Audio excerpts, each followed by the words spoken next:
Buenas noches.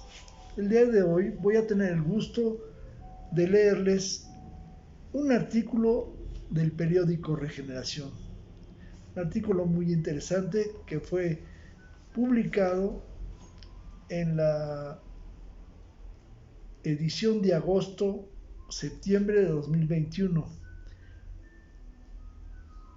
Regeneración, como ustedes lo saben, es el vocero del Movimiento de Regeneración Nacional a nivel nacional.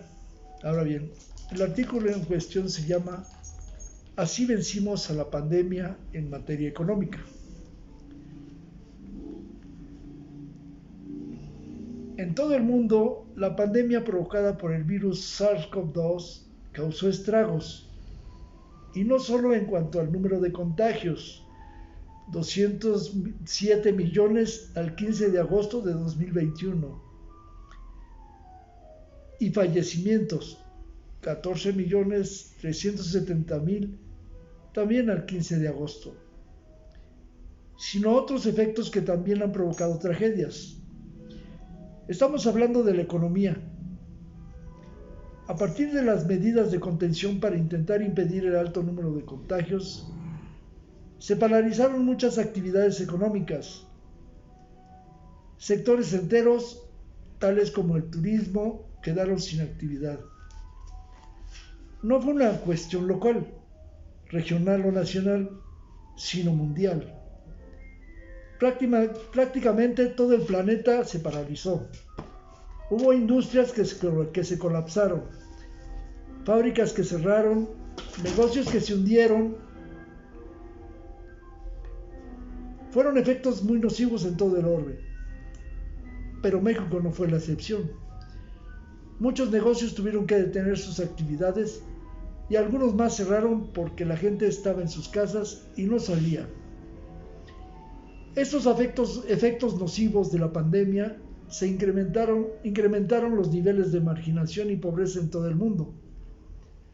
En particular, en el caso mexicano, de 2018 a 2020, la pobreza aumentó 2 puntos porcentuales, al pasar de 41.9 a 43.9%, según la última medición del Consejo Nacional de Evaluación de la Política de Desarrollo Social, o Coneval.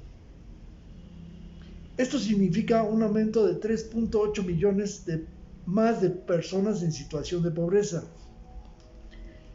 Es terrible que aumente la pobreza. Sin embargo, es algo que sucedió en todo el mundo y de forma mucho más profunda. Por ejemplo, en Estados Unidos, esta crisis ha provocado que 8 millones de personas pasaran a una situación de pobreza. En esta crisis, México optó por apoyar a la gente en lugar de a las grandes empresas. Durante mucho tiempo, la oposición exigía que el gobierno les diera dinero a los grandes consorcios para que no quebraran y así beneficiar a la gente. Algunos hasta pedían que se condonaran todos los impuestos, lo cual hubiera generado una gran crisis que solo hubiera beneficiado a unos cuantos. El gobierno de Andrés Manuel López Obrador optó por proteger a los más humildes para mejorar la economía mexicana durante la crisis mundial al generar mercado interno. Durante la pandemia no se suspendieron los apoyos sociales al pueblo.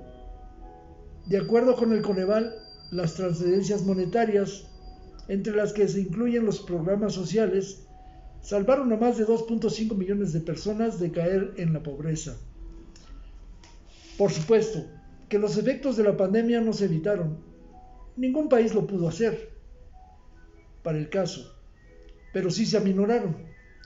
Durante la pandemia, muchos gobiernos decidieron endeudarse. El de México no.